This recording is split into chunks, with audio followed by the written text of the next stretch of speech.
తూర్పుగోదావరి special బెల్లం తాలికలు మీలో ఎంతమందికి తెలుసండి? మా అమ్మమ్మ గారి జిల్లా అనమాట అండి అది. మా మావయ్య గారు వాళ్ళందరూ అక్కడే ఉంటారు. అయితే మా అత్తయ్యలు, మా మావయ్య గారు వాళ్ళు ఇది చాలా ఇష్టంగా తింటారు. మా పెద్దమ్మ వాళ్ళు, అక్క వాళ్ళు దీన్ని చాలా బాగా చేస్తారండి. అటు సైడు ఫెస్టివల్స్ చేసుకుంటారు ఎక్కువగా. ఈ రెసిపీ నాకు ఇష్టమైన వంటకాల్లో ఇది కూడా ఒకటనమాట. ఇది చాలా రోజుల నుంచి దీని మీద నాకు బాగా మనసయింది తినాలని. అందుకే చేసేసుకున్నానండి. చేస్తూ మీకు కూడా చూపిద్దామని చెప్పేసి రెసిపీని నేను వీడియో అయితే షూట్ చేసేసాననమాట. మనం రెసిపీలోకి వెళ్ళిపోదాం. టేస్ట్ అద్భుతంగా ఉంటుంది. వీడియో చూసి ఒక్కసారి ట్రై చేయండి. నచ్చిన వాళ్ళు లైక్ మాత్రం ఖచ్చితంగా చేయండి, ఓకేనా? నేను ఇప్పుడే చెప్తున్నానండి. ఒక గ్లాసు పిండి తీసుకోవాలి. పెట్టింది నేను మీకు వీడియోలో చూపించలేకపోతున్నా. సో ఏంటంటే ఈ గ్లాస్ పిండికి గ్లాసున్నర వాటర్ పోసి కొంచెం ఉప్పు వేసి అలాగే కొబ్బరి కొంచెమే వేసుకోండి. వేసి అది బాగా ఉక్కబెట్టేసుకోవాలి పిండి. అది ఉక్కిన తర్వాత ఎట్లా అవుతుందంటే ఇదిగో ఇలా అవుతుంది ఉక్కబెట్టుకున్న పిండి. అయితే దీన్ని చక్కగా పాములైతే చేసుకోవాలి. ఈ పిండిలో మీరు కొబ్బరి కొంచెమే వేసుకోండి నీళ్ళల్లో, లేదంటే పాములు విరిగిపోతాయి. నాకైతే చాలా పర్ఫెక్ట్గా వచ్చినాయి. ఇట్లా అన్నీ కూడా తాలికలు, పాములు అంటున్నాను కదా, చాలామంది అలా అంటారు. తాలికలు, దీనికి ఇంకో పేరు కూడా ఉంది, ఆరది అని కూడా అంటారనమాట అండి. ఆరది అనేది తక్కువ మందికి తెలిసి ఉండొచ్చు. బెల్లం తాలికలు అంటే అందరికీ తెలిసిపోతుంది.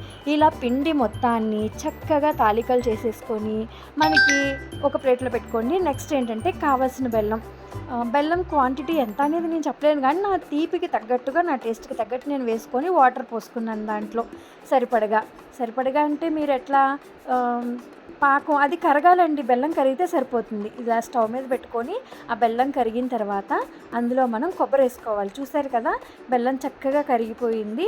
ఇప్పుడు ఈ కొబ్బరి తీసుకెళ్ళి మనం ఆ బెల్లంలో ఆ సిరప్లో వేసేస్తాం. ఇది మరిగినప్పుడు మనం బెల్లం తాలికలు ఏవైతే ఉన్నాయో అవి వేసుకోవాలి. స్టెప్ బై స్టెప్ వేసుకోవాలండి. అన్నీ ఒక్కసారే వేసేయకూడదు బెల్లం తాలికలు.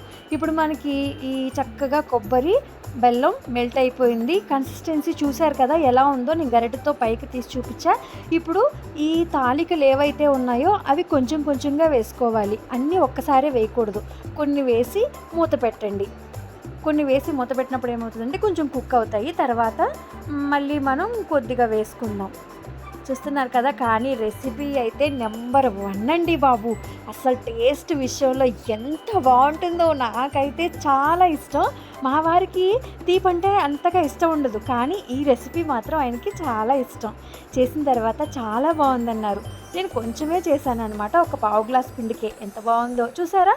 ఒకసారి ఫస్ట్ వేసాం కదా, మూత పెట్టాం, ఎలాగా మనకి బబుల్స్ వచ్చాయి.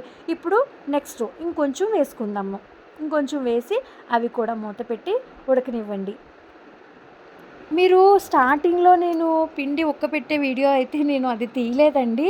అది ఉడకబెట్టేసిన తర్వాత అరే వీడియో చేద్దాము, తెలిసిన వాళ్ళు చూస్తారు అలాగే తెలియని వాళ్ళు కూడా చూస్తారు అని చెప్పేసి నేను వీడియో అయితే షూట్ చేశానండి. అందుకే గ్లాసుకి గ్లాసున్నర వాటరు అవి మరుగుతున్నప్పుడు కొంచెం ఉప్పు వేసుకోండి. అలాగే కొంచెం కొబ్బరి కూడా వేసుకొని తర్వాత పిండి వేసి తిప్పేసేయండి, ఓకేనా? నెక్స్ట్ ఇప్పుడు మనం ఈ ప్రాసెస్లోకి వచ్చేస్తే మొత్తం మనం తాలికలన్నీ వేసేసాం. దాంట్లోకి యాలక్కాయలు దంచుకొని అలా పైన వేసుకుంటే మంచి ఫ్లేవర్ చాలా బాగుంటుంది. స్వీట్ రెసిపీకి ఏదైనా సరే ఇలాచీ మనకి మంచి స్మెల్ వస్తుంది. అలాగే మంచి ఫ్లేవర్డ్గా టేస్ట్ కూడా చాలా బాగుంటుంది కదండి. గరిటె పెట్టి మాత్రం తిప్పకండి అడుగు నుంచి, లేదంటే మొత్తం పేస్ట్ అయిపోతుంది. ఇలా పైనే ఊరికే అద్దండి అంతే. ఆ పాములు ఆ తాలికలు మనకి అట్లాగే ఉంటే టేస్ట్ చాలా బాగుంటుంది. అలాగా చూసారు కదా, మీకు నీళ్ళు ఎన్ని పోసుకోవాలనేది అంచనా వచ్చేస్తుంది. అంటే మరీ పలచగా పోయకూడదు. ఒకవేళ ఇందులో ఒక టిప్ చెప్తాను చూడండి. ఆ వాటర్ కనుక ఎక్కువ ఉంది, పాకం ఎక్కువ ఉందంటే కొంచెం బియ్యం పిండిలో వాటర్ వేసి ఆ పైన మీరు ఇలాగా తిప్పుతూ వేసారే అనుకోండి, అది కూడా కుక్ అయ్యి అప్పుడు మీకు అది కొంచెం దగ్గర పడుతుంది. నాకైతే అలా వేయాల్సిన పని లేదు, పర్ఫెక్ట్గా వచ్చేసింది. మీకు ఏమన్నా బెల్లం వేసినప్పుడు వాటర్ ఎక్కువైతే కనుక ఉడికి పేస్ట్లా అయిపోతుంది అనుకుంటే కనుక కొంచెం బియ్యం పిండిలో ఇలా వేయండి. చూసారా ఎంత చక్కగా కుక్ అయిపోయిందో. ఇలాగా దీంట్లో ఉన్న స్పెషల్ ఏంటంటే ఇగో ఒక తాలిక చూసారా, కొంచెం అది అడుగుపట్టి లైట్గా బ్రౌనిష్ వచ్చింది. అది టేస్ట్ ఉంటుందండి బాబు. అసలు తింటే మర్చిపోవాలంతే. నాకైతే ఎంత ఇష్టమో, మా వాళ్ళందరికీ ఇష్టమేనండి. మా బంధువులకి తూర్పుగోదావరి జిల్లాలో ఆరుదంటే మేము ప్రాణాలు ఇచ్చేస్తామని చెప్పాలి. రెడీ అయిపోయిందండి. వెరీ టేస్టీగా బెల్లం తాలికలు అరదని కూడా అంటారని చెప్పాను కదా. నచ్చితే మీరు కూడా చేయండి, చేసుకొని తినండి. చాలా బాగుంటుంది. ఏ అకేషన్కైనా సరే సింపుల్గా అయిపోయే ప్రాసెస్సే అండ్ హెల్దీ కూడా. ఇందులో మనకి గోధుమ పిండి అలా మైదా పిండి అవేమీ లేవు. మంచిగా బియ్యం పిండే పిల్లలకు కూడా పెట్టేసుకోవచ్చు హాయిగా. Thank you for watching. Bye bye.